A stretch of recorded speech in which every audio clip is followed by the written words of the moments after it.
नमस्कार दोस्तों, मैं सुनील दत्त अपने YouTube चैनल गिनतारा में आप लोगों का स्वागत करता हूं। आज के इस वीडियो में हम भिन्न के बारे में चर्चा करेंगे। भिन्न का अर्थ क्या होता है, भिन्न की परिभाषा क्या होती है और भिन्न कितने प्रकार के होते हैं, इन सभी के बारे में एक एक करके चर्चा करेंगे। तो आइए देखते हैं सबसे पहले भिन्न क्या है। तो भिन्न को अंग्रेजी में फ्रैक्शन कहते हैं और भिन्न का मतलब होता है कि कोई वस्तु हो और उस वस्तु को बराबर बराबर भागों में बांट करके उसमें से कुछ भाग को लिया जाता है, तो ये कहलाता है भिन्न गणित की भाषा में। अब अगर जो इसकी परिभाषा देखी जाए तो परिभाषा क्या है कि भिन्न एक ऐसी संख्या है जो किसी पूर्ण वस्तु के किसी भाग को प्रदर्शित करता है। भाग मतलब हिस्सा, कोई पूरी वस्तु है उसके किसी एक हिस्से को व्यक्त करता है, यह भिन्न। पूरी वस्तु के जितने बराबर बराबर भाग किए जाते हैं उन्हें हर यानी डिनोमिनेटर शब्द से प्रकट करते हैं तथा जितने भाग को लेते हैं उसे अंश यानी न्यूमरेटर शब्द से प्रकट करते हैं, जैसे 3/8, 5/7 आदि। अब ये जो 3/8, 5/7 है, इसको लिखने का क्या मतलब है? ये अगर जो ऐसे लिखा गया है तो ये किस चीज को प्रदर्शित कर रहा है? तो आइए इसको उदाहरण की सहायता से यहाँ पे देखते हैं। आप देख रहे हैं कि यहाँ पे एक वृत्त है और इस वृत्त को 8 बराबर भागों में बांटा गया है। आप काउंट कर सकते हैं 1 2 3 4 5 6 7 8। और यहाँ देखिए ये एक वस्तु है जिसमें इसको 7 बराबर भागों में बांटा गया है, 1 2 3 4 5 6 7। अब यदि 3/8 को देखें तो 3/8 का मतलब है कि इसको 8 बराबर भागों में बांट करके 3 भाग को लिया गया है। जैसे 1 2 3 यहां से देखें तो ये 1 2 3 3 भाग इस पूरे में से ले लिया जाए तो इसी को गणित की भाषा में हम 3/8 लिखते हैं। ये लिखने का तरीका है कि जितना भाग हम करते हैं, जितना बराबर बराबर भाग करते हैं उसको नीचे लिखते हैं और जितना भाग लेते हैं उसको ऊपर लिखते हैं और उन दोनों के बीच में एक क्षैतिज रेखा बनाते हैं। ये क्षैतिज रेखा ये दोनों को अलग करते हैं। तो ऊपर वाला जितना भाग हम लेते हैं उसी को हम अंश कहते हैं और नीचे वाला जितना भाग हम टोटल कर रहे हैं, जितना बराबर बराबर भागों में इसको बांट रहे हैं, उसी को हम हर कहते हैं। ठीक, अब इसको अगर जो देखा जाए तो पढ़ेंगे कैसे? इसको पढ़ने का तरीका है, इसको पढ़ेंगे 3/8 या 3/8। अंग्रेजी में पढ़ेंगे तो 3/8 या 3/8 या उसी को शॉर्ट में कहते हैं 3/8। तो ये सारे के सारे पढ़ने के तरीके हैं। इसको कैसे पढ़ा जाएगा? अब अगर जो देखा जाए तो 5/7 का क्या मतलब है? 5/7 का मतलब है कि किसी वस्तु को 7 बराबर भागों में बांट करके उसमें से 5 भाग लिया जाए। तो यहाँ से आप देख रहे हैं इसको 7 बराबर भागों में बांटा गया है। यदि इसमें से हम 5 भाग को ले लें, कोई भी 5 भाग, तो इसको लिखेंगे 5/7। ये हो गया आपका अंश और ये हो जाएगा हर। तो इसको 5/7 या 5/7 या 5/7 या 5/7 कुछ भी पढ़ सकते हैं। तो ये पढ़ने का इसका तरीका है। अब आगे हम देखते हैं कि भिन्न कितने प्रकार के होते हैं। तो भिन्नों को मुख्यतः 3 भागों में बांटा गया है। पहला साधारण भिन्न, दूसरा दशमलव भिन्न, तीसरा वितत भिन्न। तो इस वीडियो में केवल हम साधारण भिन्न के बारे में चर्चा करेंगे। ये दोनों जो हैं दशमलव भिन्न और वितत भिन्न, इसको अगले वीडियो में, आगे के वीडियो में हम देखेंगे, आने वाले वीडियो में। तो आइए देखते हैं कि साधारण भिन्न क्या होता है। साधारण भिन्न अगर जो देखा जाए तो इसकी परिभाषा है वह भिन्न जो a/b के रूप में होती है उसे साधारण भिन्न कहते हैं, जहां a अंश और b हर है, जैसे 2/3, 4/5, 8/7 इत्यादि। तो यहाँ पे क्या है, वही चीज है जो अभी भिन्न में हम बताए हैं। तो अब इसको अगर जो देखा जाए तो इस और इस भिन्न में थोड़ा सा डिफरेंस है, यानी हम ये कह सकते हैं कि भिन्न में भी प्रकार होता है। तो मुख्यतः भिन्न 3 प्रकार के होते हैं जो साधारण भिन्न होते हैं। जैसे वहां पे हमने देखा कि भिन्न मुख्यतः 3 प्रकार का था, उसमें से एक साधारण भिन्न था। वह साधारण भिन्न भी मुख्यतः 3 प्रकार का होता है। इसमें से पहला है उचित भिन्न, दूसरा है विषम भिन्न, तीसरा है मिश्रित भिन्न। इसी को अंग्रेजी में कहेंगे proper fraction, improper fraction, mixed fraction. अब ये होते क्या हैं, इसको अलग अलग देखेंगे। उचित भिन्न क्या होता है? उचित भिन्न में हमेशा जो न्यूमरेटर होता है वो डिनोमिनेटर से छोटा होता है। जैसे यहाँ पे अगर जो लिख दिया गया 1/2, तो आप देख रहे हैं ये जो न्यूमरेटर है वो डिनोमिनेटर से छोटा है, तो ये कहलाएगा उचित भिन्न। इसी तरह से अगर जो मान लिया जाए हम 2/3 लिख लिए, तो यहाँ पे भी वही चीज है, ऊपर यानी अंश हर से छोटा है, तो यह भी उचित भिन्न होगा। मान लिया जाए 15/18 लिख दिया गया, तो यहाँ पे भी वही चीज है, 15 18 से छोटा है यानी अंश हर से छोटा है। तो इस तरह के जो भिन्न होंगे जिसमें अंश हर से छोटा होगा वह भिन्न उचित भिन्न कहलाएगा। दूसरा विषम भिन्न क्या होता है? विषम भिन्न में हमेशा न्यूमरेटर या तो डिनोमिनेटर से बड़ा होगा या फिर उसके बराबर होगा।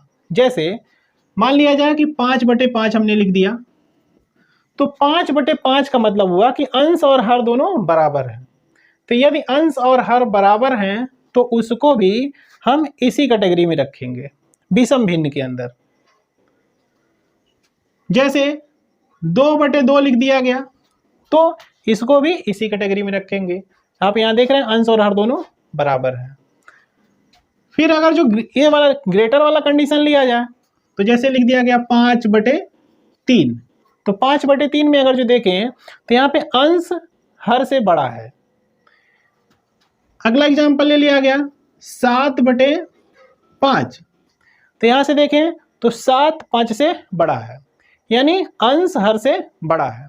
तो जब अंश हर के बराबर होगा या फिर अंश हर से बड़ा होगा तो उसको हम विषम भिन्न कहेंगे। तीसरा मिश्रित भिन्न। मिश्रित भिन्न क्या होता है? Mixed fraction. इसमें 2 पार्ट होते हैं, एक प्राकृतिक संख्या होती है और दूसरा ये उचित भिन्न होता है।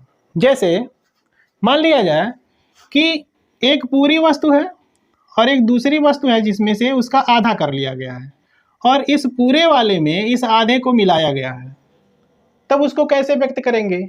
ये पूरा को हम 1 कहेंगे और इस आधे को हम 1/2 कहेंगे। तो यदि देखा जाए तो यह एक प्राकृतिक संख्या है, पूरा पूरा भाग है, और ये क्या है?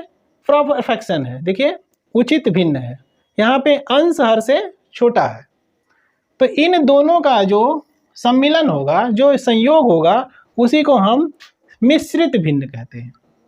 तो या तो इसको हम इस तरह से लिखें 1/2 करके, या फिर इसी को ऐसे भी लिखा जाता है। इसको पढ़ते हैं 1 सही 1/2।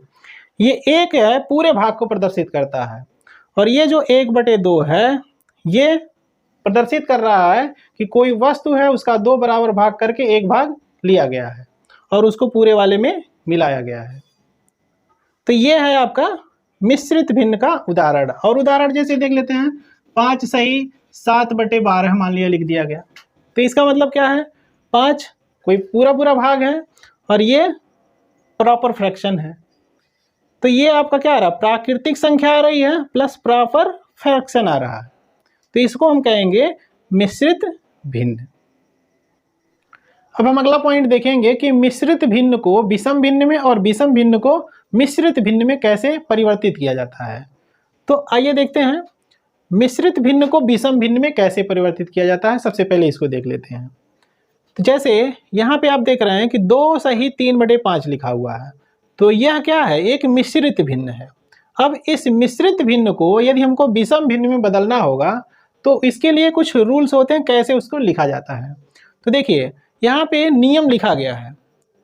इसमें क्या होता है? जो पूर्ण होता है, ये पूरा वाला जो भाग होता है, इसमें इस हर से गुणा किया जाता है, यानी पूर्ण गुणे हर। पूर्ण में इस हर से गुणा करेंगे, फिर इस अंश को जोड़ देंगे, जो इन दोनों का गुणनफल आएगा उसमें इसको हम जोड़ देंगे, फिर बटे वही हर लिख देंगे। तो इस तरह से देखा जाए तो ये पूर्ण का मतलब 2, फिर ये हर है, हर की जगह पे 5 है, फिर अंश है, अंश की जगह पे 3 है, और बटे हर यानी 5। तो अब इसको अगर जो देखा जाए तो 2 बचे 10, और 10 और में 3 जोड़ेंगे तो 13, 13 बटे 5 हो जाएगा। तो इस तरह से ये जो मिश्रित भिन्न था वह विषम भिन्न में परिवर्तित हो गया। तो ये इसका तरीका है। अब अगर जो दूसरा एग्जाम्पल हम ले लें, जैसे मान लिया जाए 3 सही 4 बटे 7 लिखा हुआ है, तो इसको कैसे इसमें बदलेंगे विषम भिन्न में? तो यही तरीका है कि इसमें इसको गुणा करेंगे, तो 3 सते 21 और इस 4 को हम उसमें जोड़ देंगे, तो 21 4 25, तो ये 25 बटे 7 हो जाएगा। पूर्ण में इस हर का गुणा करेंगे, फिर अंश को जोड़ेंगे, जो आएगा उसको अंश में लिख देंगे, और नीचे हर है यहाँ पे, जो वही हर यहाँ पे रहेगा। तो इस तरह से मिश्रित भिन्न को हम विषम भिन्न में परिवर्तित कर लेंगे। फिर अब अगर जो विषम भिन्न दिया गया है तो उसको मिश्रित भिन्न में कैसे परिवर्तित करेंगे? इसका भी तरीका है। जैसे यहाँ पे देखिए, इसी को हमने ले लिया, इसी को देखा जाए तो ये क्या है, विषम भिन्न है। अब इस विषम भिन्न को हम इसमें कैसे कन्वर्ट करेंगे? तो देखिए 13 बटे 5 है, तो इसके लिए नियम क्या है, इससे इसमें भाग करते हैं और जो भागफल आता है उसको यहाँ लिख देते हैं। 5 से 13 में भाग करेंगे, जो भागफल आएगा यहाँ लिख देंगे। फिर जो शेषफल आता है इसमें भाग देने पर उसको ऊपर लिखते हैं, और ये जिससे भाग करते हैं वो हमेशा नीचे लिखते हैं, यानी ये संख्या हमेशा नीचे ही रहेगी। तो यदि देखा जाए तो 5 से यदि आप 13 में भाग करेंगे तो देखिए 13 में 5 से भाग करिए तो 5 दूना 10, शेषफल बच जाएगा 3। तो ये भागफल कितना आ रहा है, 2 आ रहा है, तो 2 यहाँ पे लिख दिया गया। शेषफल कितना आ रहा है, 3, तो 3 को ऊपर लिख दिया गया। भाजक हमारा 5 ही है, तो 5 हमेशा नीचे, हमेशा वो यही जो है यहाँ पे वही यहाँ पे भी रहेगा, और ये दोनों बदल जाएगा। तो यानी कहने का मतलब है कि हर से हम इसमें भाग करेंगे, जो भागफल आएगा उसको बगल में लिखेंगे, और जो शेषफल आएगा उसको ऊपर लिखेंगे, और ये जो हर है वो हमेशा हर मेंटेन रहेगा। अब दूसरा एक एग्जाम्पल ले लेते हैं। जैसे मान लिया जाए 18 बटे 7 लिख दिया गया। अब अगर जो देखा जाए तो इसको इसमें कैसे कन्वर्ट करेंगे, विषम भिन्न है ये, अब विषम भिन्न से इसको मिश्रित भिन्न में कैसे लाएंगे? तो देखिए 7 से यदि 18 में भाग करेंगे तो कितनी बार जाएगा, 7 दूना 14 और 7 त्रिक 21, ज़्यादा हो जा रहा है, तो 7 दूना 14, 2 बार गया, 4 शेष बचेगा, 7 दूनी 14, 4 18, 4 शेष बचा, 4 को ऊपर लिखेंगे और 7 ये हमेशा नीचे रहेगा। इस तरह से हम विषम भिन्न को मिश्रित भिन्न में परिवर्तित कर सकते हैं। तो आज के लिए बस इतना ही। Thanks for watching.